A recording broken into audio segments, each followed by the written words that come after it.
Le prix national de la laïcité est donc prêté à Michael Delafosse. Et pour le remettre, j'appelle l'irrévérencieux Richard Malka.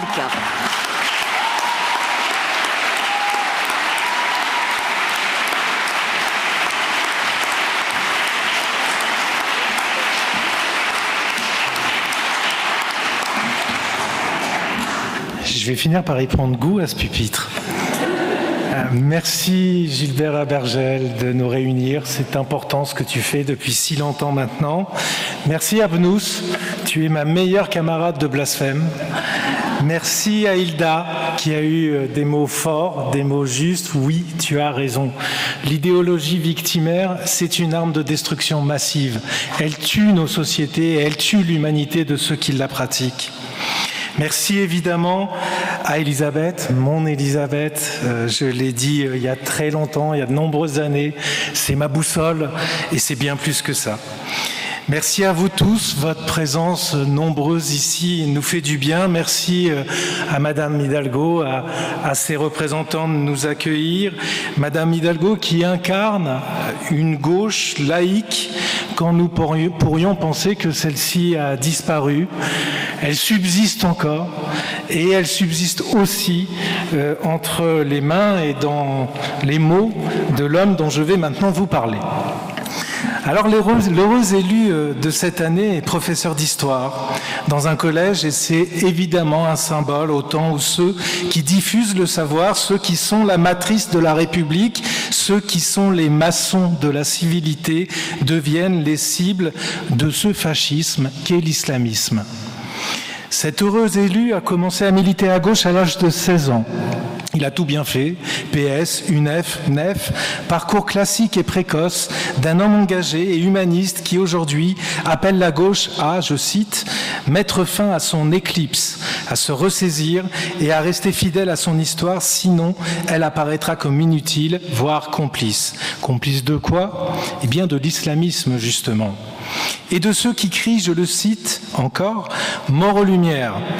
Ou, et là c'est moi qui parle, Allah Akbar, place de la République, ce qui au fond revient au même. L'heureux élu est un élu, maire d'une grande ville de France, qui a pris le risque de perdre des élections plutôt que de s'allier à de quelconques communautaristes, et il a gagné. Certains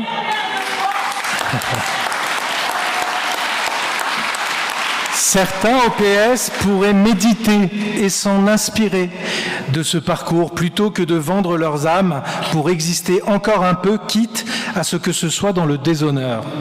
Devenu maire, notre lauréat a fait de l'insécurité sa priorité car il considère que ce sont toujours les plus faibles qui en sont victimes. Mais surtout, il a fait de la laïcité l'alpha et l'oméga de sa politique. Conditionnement des subventions publiques à des associations à la signature d'une charte de la laïcité, soutien scolaire dans les quartiers populaires menés par des associations laïques, sensibilisation et plan de formation obligatoire à la laïcité des cadres administratifs de sa ville, organisation de débats publics pour faire vivre, c'est un véritable programme national. Organisation de débats publics pour faire vivre ce principe quand beaucoup d'autres, se prétendant de gauche, en sont les fossoyeurs, alors qu'il s'agit tout simplement de faire prévaloir la loi des hommes sur celle de Dieu, la raison sur les passions et en particulier sur la colère perpétuelle et les indignations populistes qui détruisent tout. Faire vivre la laïcité, c'est aussi rappeler que l'on doit toujours faire prévaloir l'humanité sur les religions, parce que ceux qui se définissent comme croyants avant de se définir comme humains participent au malheur et à la souffrance du monde.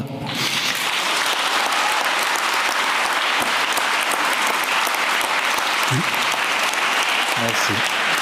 L'heureux élu n'est âgé que de 46 ans. Il est le référent laïcité au sein de l'Association des maires de France. Il tient à continuer à enseigner dans son collège 3 heures par semaine et il a déjà une biographie qui lui a été consacrée. Ceci présagerait-il d'un destin national ?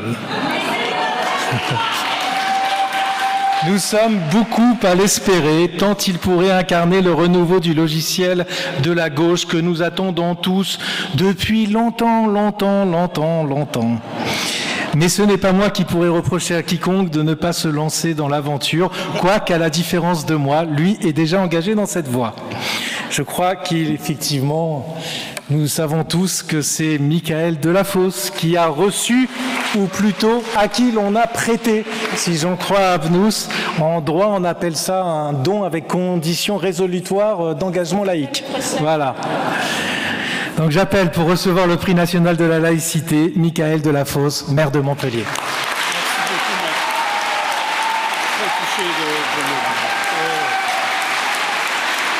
C'est pas pour moi, c'est pour lui.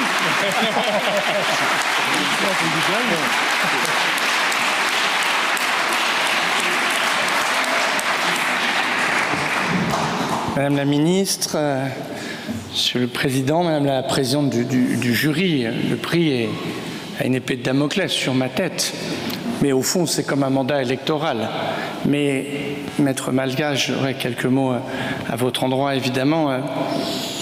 Il vaut mieux perdre une élection que ses convictions. Je suis, chers Mesdames et Messieurs, je suis très ému, très honoré de recevoir ce prix. Je ne vais pas le cacher.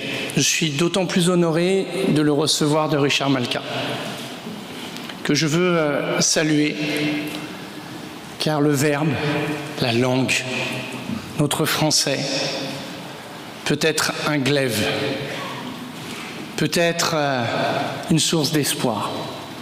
Et le recevoir de vous, qui avez affronté les épreuves par la perte d'amis, au nom de vos convictions, m'honore, m'engage et m'oblige. Je serai très heureux de vous recevoir à Montpellier le 9 décembre, comme celui qui est Henri Pénaruis, auteur du dictionnaire amoureux de la laïcité. Dans cette journée où des amis viennent régulièrement, le 9 décembre, nous parlons de la laïcité, nous répondons aux questions autour de la laïcité, nous éclairons, tout simplement nous faisons vivre notre démocratie et cette valeur. Une valeur qui vient de loin, qui vient ici à Paris, à Toulouse, dans ma ville, Montpellier, où le fanatisme religieux était catholique et tuait les protestants. Des voix singulières et minoritaires se dressaient pour combattre l'intolérance religieuse.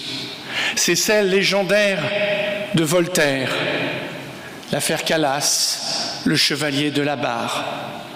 Ce sont les rédacteurs de la Déclaration des droits de l'homme et du citoyen dont, oui, la France peut s'orgueillir d'en avoir la paternité le 26 août 1789. C'est dans les rangs de la gauche qu'à l'Assemblée nationale, les défenseurs de la laïcité inspirés des écrits de Voltaire, des révolutionnaires, de Victor Hugo, si justement convoqués, ont défendu la loi de séparation des églises et de l'État. Jaurès, Clémenceau étaient à gauche. Et quand vous êtes un homme ou une femme de gauche, défendre, promouvoir, faire vivre la laïcité résonne, mais je veux le dire, comme une évidence. Comme une évidence. Et moi qui suis, c'est rare, fier d'appartenir à ce grand courant politique de l'histoire française, le courant socialiste, à qui notre pays doit beaucoup de droits sociaux, de défense des libertés. Recevoir ce prix à côté de vous, madame, qui combattez de manière internationale, de Robert et d'Elisabeth Badinter, est un honneur. Ce courant politique doit continuer à porter la laïcité. Et parfois, on me pose cette question. Monsieur le maire, pourquoi vous parlez autant de la laïcité? Avant, je suis de gauche. Ça répond ça. Et c'est naturel. Et je voudrais vous le dire avec beaucoup de force. Il faut qu'on en parle avec évidence. Et je vais vous dire comment. D'abord, évidence et responsabilité, chère Anne. Mal nommer les choses est ajouter au malheur du monde. Ainsi parlait Camus. On nomme mal les choses. Le mot laïcité est parfois utilisé par Marine Le Pen, par Robert Ménard. Et ce terme, porté par la gauche, devient une valeur d'exclusion, où la cohérence entre les discours et les actes consiste à installer une crèche dans le hall de la mairie, bravant le principe de neutralité du service public. Mal nommer les choses est ajouter au malheur du monde entretenir la confusion. Parler d'islamophobie à gauche, mais comment est-ce possible que ce narratif s'empare de nos esprits?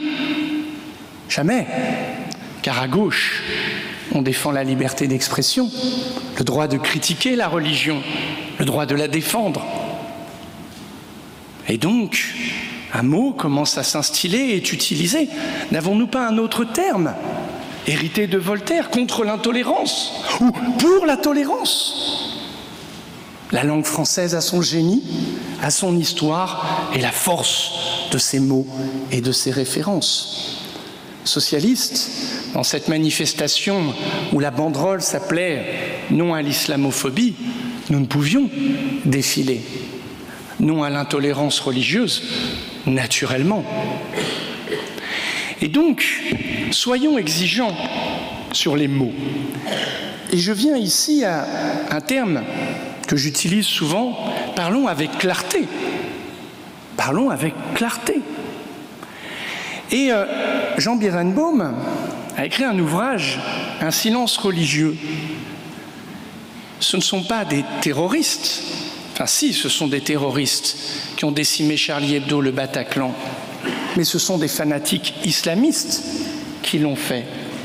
Et donc, le fanatisme, ce poison qui a travaillé les civilisations à travers les âges, hier dans l'histoire de France, aujourd'hui dans le monde occidental et dans le monde, et comment ne pas penser aux victimes du 7 octobre et aux otages. Il faut dire les choses. Et parfois mes concitoyens me disent « Monsieur le maire, c'est bien quand vous dites fanatique islamiste pour parler des assassins de Samuel Paty et de Dominique Bernard. » Il faut qualifier, il faut dire. Et de là s'ouvre la controverse dans le débat démocratique. Vous avez tué au nom de Dieu. Vous êtes donc un fanatique. Et aujourd'hui, ce fanatisme travaille l'islam comme hier, il a travaillé la religion catholique. Et puis nous devons mesurer, cher Richard Malka, ce qu'est le temps. La laïcité est un combat. Il est fragile, j'y reviendrai. Il est un combat parce que aujourd'hui, les dogmes religieux veulent s'imposer dans nos sociétés, fussent-elles éclairées. N'est-ce pas le dogme religieux qui veut priver les femmes aux États-Unis du droit à l'IVG? N'est-ce pas au nom du dogme religieux qu'on a voulu priver du droit des personnes de même sexe de pouvoir se marier? Je suis le maire de la ville où s'est célébré le premier mariage pour tous. C'est en ce moment, cher Jean-Luc Romero, qu'au nom du dogme religieux, on voudrait priver le Parlement d'un débat fondamental sur la question de la fin de vie. Cela doit donc nous mobiliser pour continuer à faire vivre l'esprit des Lumières. Et c'est possible. Alors, j'ai bien compris que j'étais en sursis. Je dis des choses, mais je fais des choses, madame. Je fais des choses. Et je veux le dire parce que je souhaiterais qu'aux élections municipales de 2026, tous les candidats soient finalement interrogés sur leur engagement en faveur de la laïcité. Moi, j'ai voulu dénommer une école Samuel Paty. Nous l'avons fait. Ce fut un des moments les plus émouvants de mon mandat. Les plus émouvants. Et on m'a dit, oui, enfin une école... J'ai dit, pourquoi on ne ferait pas une école pour un professeur? Mais ça tombait sous le sens. Mais tu n'as pas peur? Mais si moi, le maire, je cède à la peur, alors ils ont gagné. Et donc, faire signer une charte de la laïcité pour rappeler nos règles de vie communes qui garantissent la concorde. Faire, cher Richard Malka, un soutien scolaire, public, laïque et gratuit pour que là où dans nos quartiers, il n'y avait plus le choix et qu'un soutien confessionnel et donc plus la liberté, nous pouvons agir. Nous pouvons agir. Ces choses-là sont des évidences élémentaires. Et nous pouvons agir et continuer à parler avec clarté. Pourquoi il faut parler avec clarté? Pourquoi les élus locaux doivent aussi être des hussards de la République? Parce que quand les élus parlent avec clarté, ils donnent ensuite confiance aux fonctionnaires qui travaillent sous l'autorité. Ils donnent confiance aux professeurs. Ils donnent confiance à l'ensemble des agents publics. Car si ceux qui sont en situation de responsabilité se cachent, se taisent, disent pas de vagues, ne parlons pas, c'est plus compliqué que ça, etc. Mais comment ne pas comprendre que d'autres qui sont sur la ligne de front, les collègues, les agents publics qui parfois sont les médecins qui sont confrontés à des situations difficiles et confiance. Et donc un maire peut très simplement agir. Agir, dire et agir. Ce que je fais là, ce que je vous ai présenté, vous me distinguez d'un prix, j'en suis très honoré. Mais j'oserais juste dire que c'est faire le job, c'est faire son travail d'élu de la République. Alors, mesdames et messieurs, mon prix est avec sursis, mais je formule un vœu, c'est qu'il y ait d'autres élus qui reçoivent ce prix pour leur engagement. Soit ils feront comme à Montpellier, soit ils feront mieux qu'à Montpellier. On peut toujours faire mieux. C'est-à-dire le propre de l'humanité, le progrès. Et donc, voilà cet appel. Quant aux socialistes, rassurez-vous, s'ils veulent un jour espérer gagner les élections, ou si la gauche veut espérer arriver aux responsabilités, elle doit renouer en fidélité avec son histoire et avec ses valeurs. Et quand elle parle avec clarté et qu'elle s'adresse à la raison, c'est-à-dire que quand on parle à l'intelligence des gens, l'intelligence répond, eh bien elle se remettra à convaincre les concitoyens. Ce que je dis là vous paraît aussi d'une banalité confondante, mais je crois que c'est un mode d'emploi pour ceux et celles qui pourront briguer des mandats nationaux.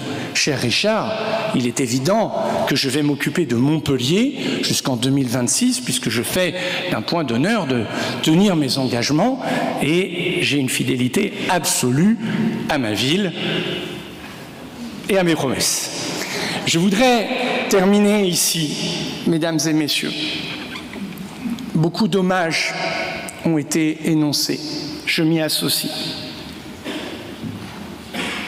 Mais Samuel Paty, Dominique Bernard, c'est moi, c'est 800 000 personnes dans les salles de classe.